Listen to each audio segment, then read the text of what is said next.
Bienvenidos a nuestra mesa de disección. Cojan guantes y escalpelo y prepárense para abrir la ficción de hoy en Canal. Esto es Ficciópatas.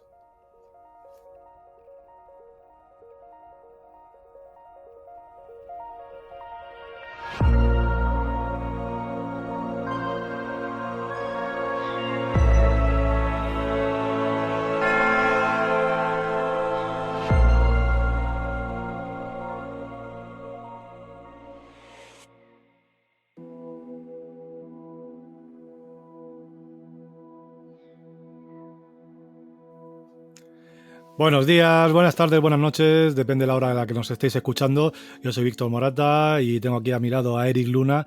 Hola Eric, lo primero. Hola Víctor, ¿qué tal? Buenos días. Buenos días. ¿Qué historia traemos hoy? Cuéntanos. Pues mira, hoy te traigo una historia que es El silbido de Juan Villoro, un escritor mexicano que a mí me gusta particularmente. Y bueno, cuéntanos un poquito de qué va la historia. Sí, esto pertenece a un libro de relatos de Juan Villoro que se llama Los culpables.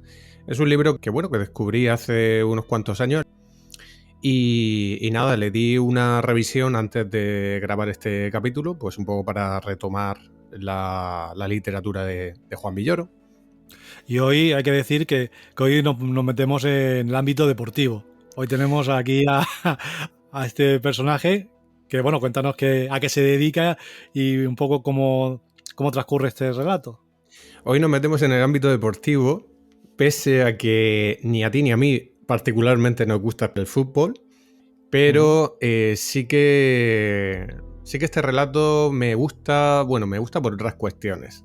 Es la historia de un jugador de fútbol, creo, quizás como de una liga de tercera división o de segunda división, que está pasando por unas horas bajas, podríamos decirlo así. Sí, de hecho a mí me ha dado la impresión por algún comentario que hace más adelante de que en realidad ha llegado a estar en primera división. Ha jugado con los grandes. Estuvo en primera división, pero no es el caso. En este momento, en el momento en el que transcurre el relato, tiene como 30 y cuántos años, no me acuerdo exactamente, pero tiene ya unos cuantos años como para ser jugador. Sí, creo que está en esa edad en la cual los jugadores ya empiezan a plantearse la jubilación y dedicarse a otras cosas menos activas. Sí, y de hecho, ya desde el principio se nos anuncia que este personaje está más muerto que vivo, en cierta forma. De hecho, creo que una de las cosas que más me gustan del relato es la frase con la que empieza, ¿no? Que además empieza así como in media res. Empieza pues con esa frase que es muy potente, me parece muy potente, que es la de: los fantasmas se aparecen, los muertos nada más regresan. Y este es el caso del protagonista de este relato, que es un muerto que ha regresado. De hecho, es un muerto que ha regresado porque él ha vuelto al primer equipo en el que jugó, el Estrella Azul. Y a partir de aquí, lo que se inicia, me gusta, y esto lo hemos estado hablando antes de la grabación del podcast, se inicia una narración retrospectiva, se inicia lo que se llama un raconto, por el que Juan Villoro nos lleva desde el pasado de este jugador hasta el momento presente, ya para lanzarnos hasta el final. Además, creo que para mí lo más interesante, como ya te he comentado también, es el tema de la estructura. Tiene una estructura que va enlazando determinados detalles, ¿no? Y tiene ahí como anclajes que van funcionando como retrospectiva a su vida, a su manera de ver el fútbol, sus relaciones, etcétera. Y creo que aquí eso es lo que a mí me ha parecido más interesante, y creo que es interesante también destacarlo, ¿no? Porque hace un buen juego de palabras, muy natural, no sé. Pero bueno, sigue contándonos, ¿qué le pasa a este hombre? Te pongo un poco en contexto, más que nada porque el libro de Los culpables, lo que tiene el hilo conductor, lo que tiene en común todos los relatos de este libro, es que se trata de personajes que están como en un momento muy conflictivo. Están pasando todos por un mal momento, por así decir. En base a esta premisa, se cuenta la historia de este jugador que, ya te digo, quizás ha vivido tiempos mejores, tiempos más felices, pero ahora mismo tiene una vida como muy mediocre. Y a mí, dejando a un lado lo del el aspecto futbolístico, lo que más me interesa de este relato es esa mediocridad, ese patetismo dentro del cual vive el personaje. Y yo creo que la idea clave de este relato es la búsqueda de la lealtad por parte de este personaje en un mundo en el que casi nadie es leal a nada. Y esto lo podemos ver en diferentes partes de la historia. Se nos va contando cómo lo van dejando diferentes parejas. Luego también cómo lo van transfiriendo a él. Aquí los jugadores de fútbol no tienen un protagonismo como tal, sino que los clubes se van intercambiando entre sí para hacer negocios. Sí, efectivamente. Hay que decir que este hombre ha sufrido muchas fracturas, es como hemos dicho, un futbolista venido a menos. Lo fichan en un equipo, no sé si de segunda o tercera, porque yo tampoco me entiendo de fútbol, de México, ¿no? Sí. Los Tucanes de Mexicali. Además, quien lo ficha, la directiva, son 3 trillizos con aspecto de luchadores de sumo, hipertatuados y con rasgos orientales. No tienen ni nombre, aquí en el relato lo conocemos o se presentan a sí mismos como trillizo A, trillizo B y trillizo C. Y bueno, al principio nuestro protagonista piensa que son narcos y que pues su fichaje, que es una cuota bastante alta, más alta de lo que él quizá merece por su situación, su edad y un poco su juego, pues él piensa que está financiado con la droga. Luego veremos que no, que es otro tipo de mafia más cutre, ¿no? Sí. Y lo que pasa entre que va a Mexicali, entre ese momento y el que vuelve a Estrella Azul, ahí hay un trecho, hay un espacio, que es el que nos va a contar en este relato, ¿no? Todo esto, el hecho de que él vuelva de la vida, ¿no? O que lo hayan tomado por muerto, es porque sucede algo al final del relato, que es lo que enlaza, como hemos dicho, con este principio. Y ahora ya podemos un poco destriparla un poco más a conciencia, ¿no? Es que claro, la verdad es que cuesta resumir este relato porque como empieza desde un punto, va hacia atrás y luego va otra vez hacia adelante, porque aquí Juan Villoro juega mucho con la estructura. Pero digamos que el grueso del relato, lo que importa en el relato es el momento en el que este personaje decide, como tú dices, irse con los Tucanes de Mexicali. Tenía una fractura en ese momento, cuando llegan los trillizos y tal. Ese es el momento en el que su primera pareja lo abandona. Bueno, no es que lo abandone, es que directamente le es infiel de una forma muy descarada, porque él dice, voy a volver a casa a las 6, y cuando vuelve a casa a las 6 se lo encuentra con un compañero de equipo, que es argentino, que es el Pelado Díaz, que por lo visto es un argentino que, según dice aquí Juan Villoro, parece que haya estado hablando con Dios, habla así como con mucha prepotencia y tal y que cual. Hablaremos de los argentinos, porque son un papel importante aquí dentro del relato, igual que lo son las fracturas y las hospitalizaciones de este hombre. Sí. Después de encontrarse con este percal, pues dice, vale, pues ya está. Él es verdad que va dejando atrás cosas sin mucho lamento. Simplemente pues va tirando hacia adelante de una manera un tanto inconsciente, no piensa mucho. Se va dejando llevar. Se va dejando llevar, sí. Decide irse con los Tucanes, que están instalados en un desierto. Y es que él relaciona eso mucho con los chinos que hay instalados en México. Luego también descubrimos que bueno, los trillizos están relacionados con un restaurante, que es donde conoce a Lola, que es una camarera, hija de inmigrantes chinos. En fin, este equipo está auspiciado solo por cosas chinas, ¿no? Por así decir. Y ese es un poco el negocio de esta mafia cutre que tú mencionabas. Sí, porque además en el restaurante lo que hacen es regalar juguetitos. Esos son los juguetitos con los que trafica esta gente, juguetitos que provienen de Taiwán. Sí, que se descomponen al poco de tocarlos o de jugar con ellos, sí. Entonces, pues desinfla un poco el orgullo que tenía nuestro protagonista, porque él decía, joder, yo pensaba que estaba financiado por la droga, que parece que algo más serio, ¿no? Y resulta que mi sueldo lo financia unos juguetes que como dice, que se descomponen a los 2 días. Pero bueno, él cobra bien. Hay un detalle aquí, que es que un día descubre que uno de los chinos tiene un tigre, y que por lo visto el alimento del tigre vale más que su sueldo, y le dice... Un tigre blanco. Un tigre blanco. Y le dice al chino, a mí me gustaría cobrar lo mismo que come tu animal. Y el otro le dice, bueno, también tengo una orca. ¿Qué prefieres, sueldo de orca o de tigre? Dice, no sé realmente, porque no entiendo de animales, no sé exactamente mi sueldo a qué animal corresponde, pero me subieron el sueldo. Y es verdad que dentro de la mediocridad el personaje aquí vive un tiempo feliz, dentro de esta tristeza, porque al final él digamos que no tiene una vida muy feliz, o no se denota que sea particularmente feliz o esté orgulloso de la vida que vive. No es una persona, por lo menos cuando sale del Estrella Azul, para cuando es fichado por el equipo de Mexicali, que ya ahí su mujer le ha sido infiel, ¿no? La mujer y él estaban debatiendo el hecho de ir para allá, pero ella no lo tenía muy claro, intenta quitarle la idea. Bueno, pues en ese viaje ya de transición, él al pasar por La Rumorosa, que es una sierra donde el viento sopla tan fuerte que vuelca los camiones, pues ya se ve que siente cierta tristeza, cierta nostalgia hacia el final de sus días, ¿no? De hecho, él dice, hablando de La Rumorosa, ¿no? Y decía él, sentí una paz bien extraña, un lugar para el fin de las cosas, un lugar para terminar mi carrera. Lo que pasa que luego no es así. Claro, es que el personaje es verdad que va con esa sensación de sentirse abocado ya como al final de su trayectoria profesional. Él sabe que se va acercando el final y lo vive como tal. Y luego, a ver, hay varios detalles aquí que tienen que ver con esto. Por ejemplo, el puesto que ocupa en el equipo. Él es defensa. Él no es un centrocampista, él no es delantero.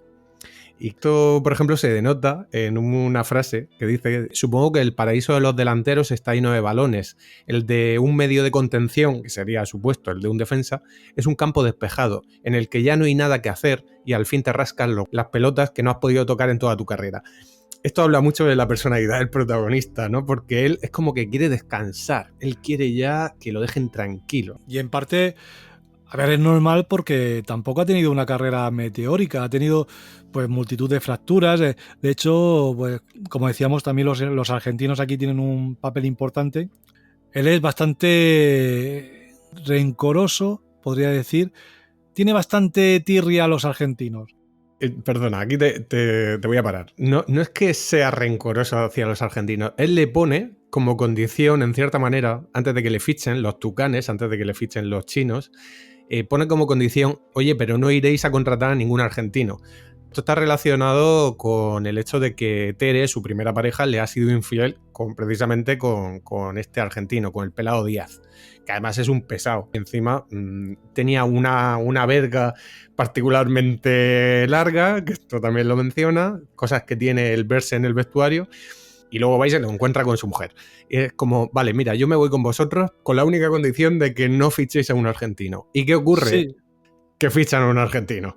Sí, pero yo lo decía sobre todo porque él en un momento determinado dice que al país de Maradona le debe 2 fracturas, 16 expulsiones, una temporada en la banca y su divorcio. Entonces, como que va acumulando deudas del país argentino ahí a lo. Entonces tiene cierto, a lo mejor no rencor, pero sí resquemor por el hecho de que, bueno, que todo lo malo que le está pasando. O sea, no ha tenido mucha suerte con Argentina y con la gente que proviene de allí y que se ha relacionado con él.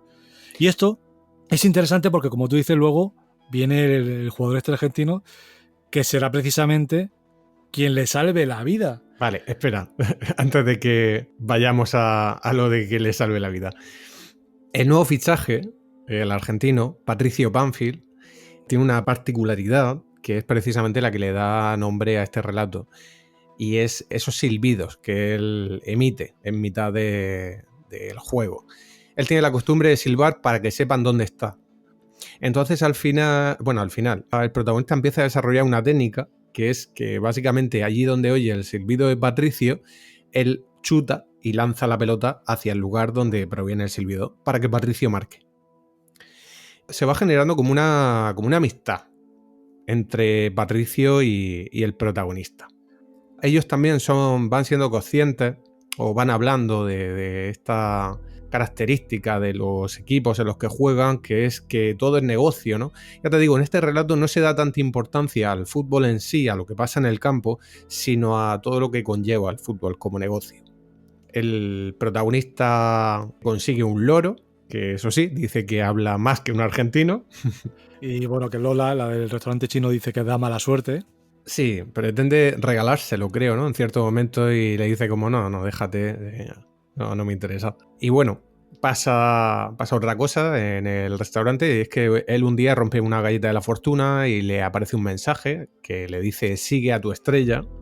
Uno de los chinos le advierte que ese mensaje está relacionado con el hecho de que él va a volver a la estrella azul, como si fuera una especie de predicción sobre el futuro, algo que va a pasar.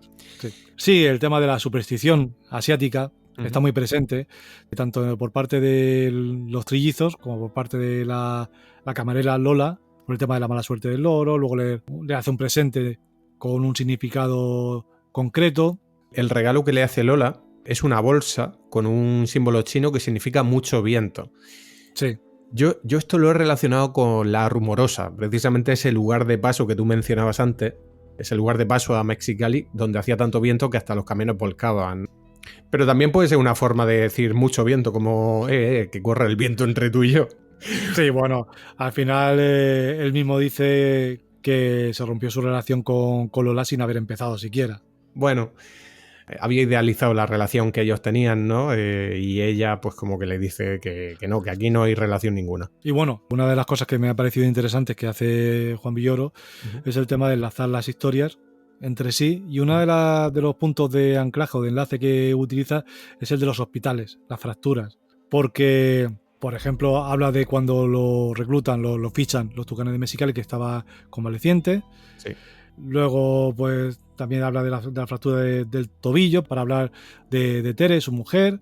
Entonces va enlazando el tema de fracturas, hospitales y tal con su experiencia personal, como si formara parte natural de su historia como futbolista, el hecho de estar siempre convaleciente con alguna fractura, con algún problema, ¿no?, físico. Claro, es que de hecho yo creo que eso es bastante habitual dentro de los jugadores, ¿no? El hecho de estar fracturados o de tener siempre algún tipo de lesión. Luego también habla mucho sobre las infiltraciones que le hacen, ¿no? Las inyecciones que le ponen, el hecho de que en un momento dado una enfermera le dice que tiene los huesos calcificados. Y eso él incluso le da un valor positivo, porque dice, vaya, me imagino como un muro, relacionando la cal, me imagino como un muro por el que no pueden pasar los balones hasta la portería, ¿no? Y en el que se estrellen los argentinos. En el que se estrellen precisamente los argentinos, sí, es verdad. Es verdad que, oye, no, mira, no te voy a quitar la razón. Cierta manía le tiene a los argentinos. Sí, pero bueno, yo creo que eso se va limando. Esa pereza por los argentinos, yo creo que se va limando a medida que va conociendo más a Patricio Banfield. Sí. Porque sí que es verdad que aquí hay una especie de metáfora, ¿no?, de la propia vida o la propia vida útil de no solamente del fútbol, sino de cualquier oficio. Claro, Patricio tiene 22 años. Nuestro protagonista tiene 30 y muchos. Es un poco el reflejo de lo viejo da paso a lo joven, se establece un relevo consensuado. Entonces hay aquí un doble juego, que es el del decrecimiento, ¿no? Versus crecimiento. Sí, es cierto que mientras la carrera del protagonista va en declive, la carrera de Patricio va en ascenso precisamente. Es verdad que aquí se cruzan dos caminos en un punto medio, que es los Tucanes de Mexicali. Esto es cierto. Y luego, por otro lado, es verdad que uno no puede más que sentir simpatía hacia el personaje de Patricio, porque realmente hace cosas buenas por el protagonista. Es él el que le presenta, por ejemplo, a Nati, que es una animadora, e inicia una relación, ¿no?, el protagonista con esta chica. Y bueno, esto nos lleva a la situación que precisamente es clave en este relato, que es que una noche Patricio y su pareja, y Nati y el protagonista, salen juntos a una especie de sala de fiestas, ¿no?, el Nefertiti. Y allí pasa algo que es que están en mitad de la fiesta y explota una bomba. Una bomba que se supone, no se dice claramente, pero se supone que va dirigida a los trillizos, va dirigida precisamente a estos mafiosos de 3 al cuarto, que son los 3 hermanos chinos. Hay una frase que dice Patricio que a mí me hace bastante gracia, que dice: la gente como los trillizos estalla y a nosotros nos transfieren. Esto es el negocio del fútbol, ¿no? Efectivamente, sí. De hecho, lo deja clarísimamente que el negocio no está en ganar partidos, sino en vender mejores fichajes. Exacto. Y luego te contaba lo de que yo creo que es el tema de este relato, la lealtad. Porque date cuenta, cuando el protagonista despierta, después de haber estado convaleciente por el tema de la bomba y tal, porque cuenta que se ha pasado como 2 días bajo los escombros y Patricio ha estado ayudando además a los bomberos a buscar el cuerpo de su amigo. Nati, la chica con la que estaba, se ha dado el piro, se ha ido a Las Vegas, le ha salido un trabajo y se ha ido. Por lo menos tiene la amabilidad de mandar una amiga para decírselo al protagonista convaleciente. Sí, pero lo que te quiero decir, este relato ronda mucho la idea de esa falta de lealtad, ya sea las relaciones interpersonales, ya sea entre clubes, el hecho de no mantener a un futbolista por motivos, por decir, joder, valoramos a esta persona, sino... Y aquí parece que el personaje no es más que una marioneta, que se deja llevar un poco por las circunstancias que le presenta la vida. Sí, efectivamente. Y hablando de lealtad, también se habla de lealtad, que es la lealtad que luego profesa el protagonista hacia Patricio Banfield. En un momento determinado dice, a ver, y ya como que se desprende de todos esos prejuicios, todas esas manipulaciones y decide hacer lo que él cree que debe hacer, ¿no? Para despedirse a lo grande. Claro. Justo después de la bomba es cuando se da la situación desde la cual inicia el relato, inicia el raconto este que decíamos que hace Juan Villoro. Lo vuelve a fichar el Estrella Azul, su primer equipo, el primer equipo donde jugó, y resulta que se da la circunstancia de que al final el Estrella Azul y el nuevo equipo en el que han transferido a Patricio, ¿cómo se llamaba? ¿Tú lo recuerdas? Los toltecas, creo que era. Los toltecas, exacto. Se da la circunstancia de que acaban jugando la final. Ambos equipos llegan a jugar la misma final. Y ahí están el protagonista y Patricio frente a frente, esta vez como enemigos, como adversarios. Y además por segunda vez, porque ya se ha disputado un partido de ida, pues juegan ese segundo partido que es un poco la revancha, ¿no? Y ahí, justo casi a punto de acabar, cuando quedan 2 minutos para acabar, pues sucede pues lo que vas a contar tú ahora. ¿Qué sucede? El partido está yendo 0-0 hasta el minuto 88 y resulta que a Patricio, el equipo del Estrella Azul, lo están bombardeando a patadas, o sea, lo están hinchando a patadas porque saben precisamente que es el jugador estrella, que es el jugador grande del equipo de los toltecas. Incluso él mismo, el propio protagonista, dice que lo ha estado pateando a su antiguo compañero. Y este momento a mí me parece muy bonito, me parece muy, muy especial porque, como decimos, estamos al final del partido, el protagonista consigue el balón y de repente tiene como una especie de revelación. Su mediocre vida pasa frente a sus ojos y en ese momento oye el silbido de Patricio y hace algo que él solía hacer cuando jugaban juntos, que es que le pasa instintivamente el balón para que éste remate, pero esta vez en la portería del protagonista. Él ha propiciado que le metan un gol en propia puerta directamente. Sí. Pero este momento es precisamente en torno a lo que gira el relato. Todo es de lealtad, como te digo, no hay fidelidad, y aquí se produce un momento de lealtad entre ambos, propiciado por una cosa tan reactiva como un silbido, ¿no? Sí, aquí el protagonista pues entiende que en realidad pues la vida que estaba llevando hasta el momento, que era bastante anodina, la cual para él le estaba resultando bastante insulsa, pues que no era vida. Y cuando hace este movimiento, ¿no? Cuando le pasa el balón, marca Patricio, la gente pues se vuelve loca con Patricio.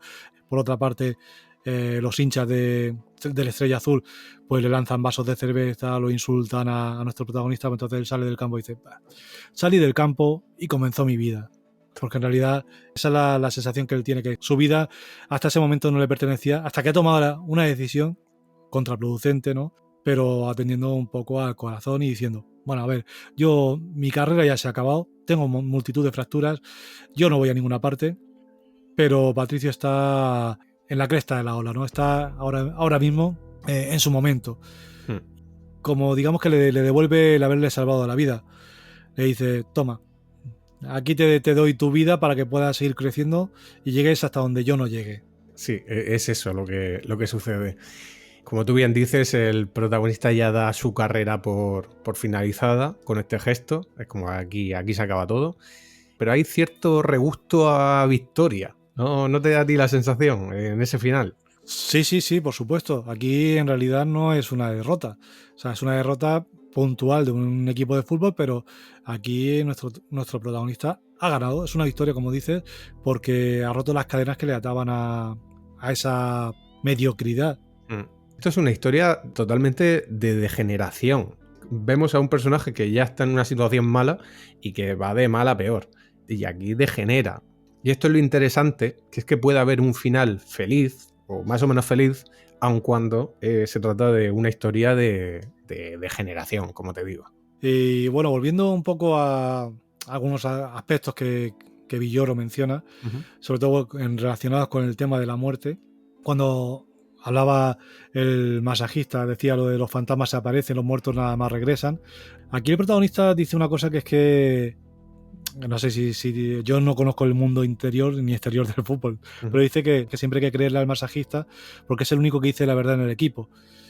Esto deja patente ya también lo que estamos hablando de una vida bastante desagradecida dentro del mundo del fútbol, ¿no? Sí. A nivel de, como dices, de lealtades. Y cuando supuestamente muere, dice que le hicieron una misa donde el cura elogió su garra y su pundonor, virtudes que que la muerte volvía verdadera. Y esto es un poco también una crítica a eso de que siempre se habla bien De los del muerto. muertos. Sí. Sí, que parece que está mal hablar de alguien cuando ha fallecido, aún haya sido una mala persona, ¿no? Sí. Entonces, aquí es una crítica bastante clara hacia cómo le damos ciertas virtudes. Puede que sea también por superstición, o sea, o por... Es que respeto no sé si es la palabra, pero aquí pues queda patente eso. Hay Sí, cierta hipocresía en eso, y yo siempre lo digo, yo tenía un colega que siempre decía que no hay muerto malo, por esto de que cuando alguien muere nunca se habla mal sí, de él, ¿no? Yo me quedaría, de este relato de Juan Villoro, yo me quedaría con algo que me gusta particularmente. Por un lado, el tema de la estructura, que ya lo hemos mencionado, cómo estructura la historia, el hecho de ir hacia atrás, luego hacia adelante, etcétera. Pero también cómo va iluminando todo lo que sucede alrededor del personaje protagonista, ¿no? Y cómo va introduciendo detalles que a lo mejor podríamos considerar que no son importantes, porque cuando se pone a contarnos sobre su vida, lo del loro, lo de los vecinos gringos, etcétera, pues son cosas que realmente no son fundamentales en la historia, pero sí que ayudan a crear como ese perfil sobre el personaje y a matizarlo, ¿no? A presentarlo como el personaje patético que es. sí, a ver, que lo que hace Villor aquí no es mostrar una historia plana con personajes planos. Precisamente en esos detalles es donde él le da profundidad a esta historia y a la historia personal del protagonista. Protagonista del que no sabemos su nombre. Creo que no se menciona No, no se menciona. en ninguna parte. O sea, es No. un protagonista anónimo. Sí. Pero, pero a pesar de ser anónimo, como bien has dicho antes, Eric, se nos hace muy cercano porque vive situaciones que son perfectamente entendibles, reales, naturales, y también hay mucha naturalidad en la manera en la que Villoro pues enlaza la historia, las diferentes partes de la historia, ¿no? Como una persona, pues bueno, que está teniendo una conversación contigo y te está contando, pues, lo que le ha pasado brevemente, Ujú. pero enlazando pues unos puntos con otros de una manera bastante, como digo, natural y efectiva. Y yo creo que para mí es lo más destacable, porque sí que es verdad que yo no me gusta el fútbol ni me gusta pues, nada de lo que rodea a este deporte. Y entiendo que para gente que sí le guste, pues pillará más referencias, evidentemente, porque hay muchas referencias futbolísticas, tanto de lo que son los partidos como de algunos conceptos, ¿no? A Ujú. nivel también de jugador, por ejemplo, hay una frase que dice al principio también, cuando habla de que se había convertido en un apestado. Si alguien me tuviera afecto, habría puesto orines en mi botella de champú, ¿no? Dentro del equipo. Y esto, pues, a mí me ha resultado bastante chocante, ¿no? Que sea, no sé, que para demostrar el afecto, pues, hagan este tipo de cosas. Imagino que será algo habitual dentro Es la típica novatada. Sí, bueno, en cambio con los que se encuentra es con la más absoluta indiferencia, ¿no? Que es peor casi que... Quizá por eso dice lo de los orines, porque eso sería una manera de decir, oye, pues mira, sabemos que estás aquí y nos hemos tomado la molestia de gastarte esta broma. Sí. A ti que no te gusta particularmente el fútbol, a mí tampoco, pues lo que tengo que decirte respecto a esto es que Juan Villoro, desde luego, quizás no es el escritor que más te pudiera interesar, porque a él sí le interesa mucho el fútbol. De hecho, bueno, aparte de los relatos o historias que él tiene dedicadas al fútbol, pues también ha escrito mucha crónica literaria en torno a este tema. Él tiene libros como Los 11 de la tribu, Dios es redondo o Balón dividido, que precisamente van sobre esto. Villoro, ya te digo, es verdad que este libro de relatos a mí me divirtió mucho. Yo te aconsejaría que leyeras el resto, porque el resto no tratan sobre fútbol, pero me resultó un libro muy divertido. Y luego también tiene una crónica sobre el terremoto que sucedió en Chile en el año 2010, que se llama Miedo en el espejo, que me parece tremendo, me parece un libro maravilloso. O sea, la verdad, yo que estuve allí unos cuantos años después, pude entender muy bien lo que Villoro contaba ahí. Sí, te haré caso y leeré el resto de los relatos a ver si, al margen de lo que es el tema del fútbol o de las referencias de fútbol, a ver si me llama la atención otros temas, pero sí que es verdad que, como te he dicho antes, yo tengo que destacar el buen hacer de Villoro en este caso.